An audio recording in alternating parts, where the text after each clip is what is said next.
ಏನು ಹಿಂದೆ ಇರುವಂತಹ ಆದೇಶವನ್ನ ಉಲ್ಲೇಖ ಮಾಡಿರುವಂತದ್ದು. ನೋಡಿ, ಕರ್ನಾಟಕದಲ್ಲಿ ಸರ್ವಿಸ್ ರೂಲ್ಸ್ ಅಂತ ಇದೆ. ಆ ಸರ್ವಿಸ್ ರೂಲ್ ಪ್ರಕಾರ ಎಲ್ಲ ಸರ್ಕಾರಿ ನೌಕರರು ಕೆಲಸ ಮಾಡಬೇಕು ಅಷ್ಟೇ.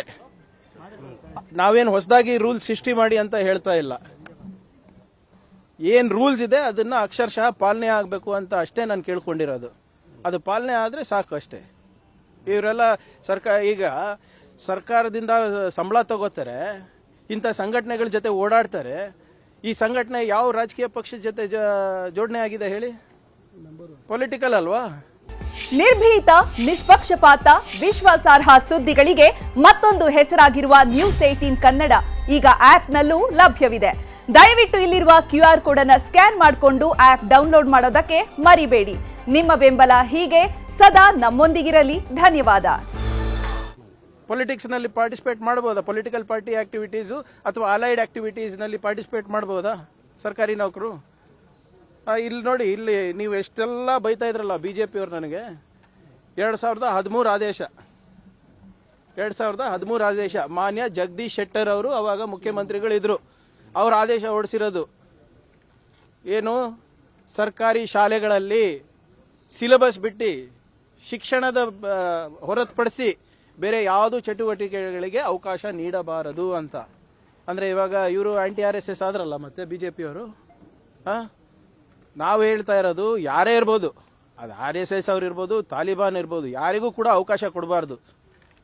ಸರ್ಕಾರಿ ಶಾಲೆಗಳಲ್ಲಿ ಬಡವ್ರ ಮಕ್ಕಳು ಓದಕ್ಕೆ ಹೋಗೋದು, ವಿದ್ಯಾಭ್ಯಾಸಕ್ಕೆ ಹೋಗೋದು ಏನಕ್ಕೆ? ಆ ಬಡತನದಿಂದ ಹೊರಗೆ ಬರಲಿಕ್ಕೆ, ಒಂದು ಸ್ವಾಭಿಮಾನ ಬದುಕಲಿಕ್ಕೆ.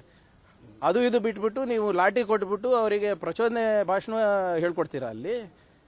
ಕೋಮದ ವಿಷ ಬೀಜವನ್ನು ಬಿತ್ತೀರಾ ಅಲ್ಲಿ? ಅದು ನನ್ನ ಕರ್ನಾಟಕದಲ್ಲಿ ಆಗೋಕೆ ಬಿಡೋದಿಲ್ಲ. ಯಾರೇ ಇರ್ಬೋದು ಅದು. There will be no radicalisation in my state. ಸರ್ಕಾರಿ ಅಧಿಕಾರಿಗಳು ಕೂಡ RSS ಚಟುವಟಿಕೆಗಳಲ್ಲಿ ಭಾಗಿಯಾಗಿರ್ತಕ್ಕಂಥ ನಿದರ್ಶನಗಳಿದೆ. ಈಗ ಮೊನ್ನೆ ನನಗೆ ಬಂದಿತ್ತು ಸರ್, ನನಗೂ ಗೊತ್ತಿರಲಿಲ್ಲ. ಈಗ ಸುಮ್ಮನೆ ಹವ್ಯಾಸ ಇದ್ರೆ ಓಕೆ ಫೈನ್, ನೀವು ವಾಲಂಟ್ರಿ VRS ತಗೊಂಡು ಮಾಡ್ಕೊಳ್ಳಿ, ಯಾರು ಬೇಡ ಅಂದಿದ್ದಾರೆ. ಬಟ್ ನೀವು ಸರ್ವಿಸ್ ನಲ್ಲಿ ಇದ್ದಾಗ ನೀವು ಸರ್ಕಾರದ ಕಾಂಡಕ್ಟ್ ರೂಲ್ಸ್ ಏನಿದೆ, ಸರ್ವಿಸ್ ರೂಲ್ಸ್ ಏನಿದೆ, ಅದನ್ನ ಪಾಲನೆ ಮಾಡಬೇಕು. It is not allowed. ಇವರು ಗಣವೇಶ ಹಾಕೊಂಡು ಮೊನ್ನೆ ತಿರುಗಾಡಿದಾರೆ ನಮ್ಮ PDOಗಳು, ಕೆಲವು ವಿಲೇಜ್ ಅಕೌಂಟೆಂಟು, ಕೆಲವು ಹೆಲ್ತ್ ಆಫೀಸರ್ಸ್ ಎಲ್ಲ. ಅದೆಲ್ಲ ಮಾಹಿತಿ ಬಂದಿದೆ ನಮಗೆ. ಆಗ್ಲೇ ನಾನಂತೂ ನಮ್ಮ ಇಲಾಖೆದು ನೋಟಿಸ್ ಅನ್ನ ಜಾರಿ ಮಾಡಿದ್ದೀನಿ ನಾನು. ಇವತ್ತಿಲ್ಲ ನಾಳೆ ಅವ್ರು ಸಸ್ಪೆಂಡ್ ಆಗ್ತಾರೆ. ನೋಡಿ, ಕ್ಯಾಬಿನೆಟ್ ನಲ್ಲಿ ಏನ್ ಪ್ರಸ್ತಾವನೆಗಳು ಬರಬೇಕು, ಏನ್ ವಿಚಾರಗಳು ಬರಬೇಕು, ಅದು ಮಾನ್ಯ ಮುಖ್ಯಮಂತ್ರಿಗಳ ವಿವೇಚನೆ.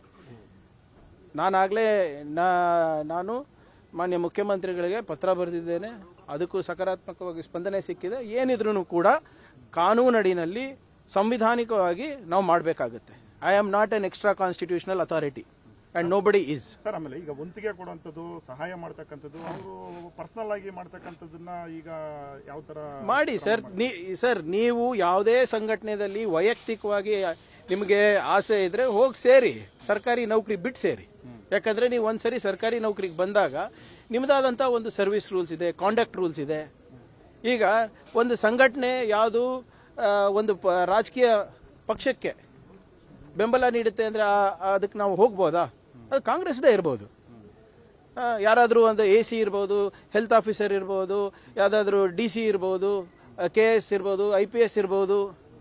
ಅವರು ನಮ್ಮ ಯಾವುದೋ ಒಂದು ನಮ್ಮ ಆಲ್ ಇಂಡಿಯಾ ಪ್ರೊಫೆಷನಲ್ ಕಾಂಗ್ರೆಸ್ ಅದಕ್ಕೆ ಅವರು ಬೆಂಬಲ ಕೊಟ್ಬಿಟ್ಟು ಅವರು ಸರ್ವಿಸ್ನಲ್ಲಿ ಇರ್ಬೋದಾ?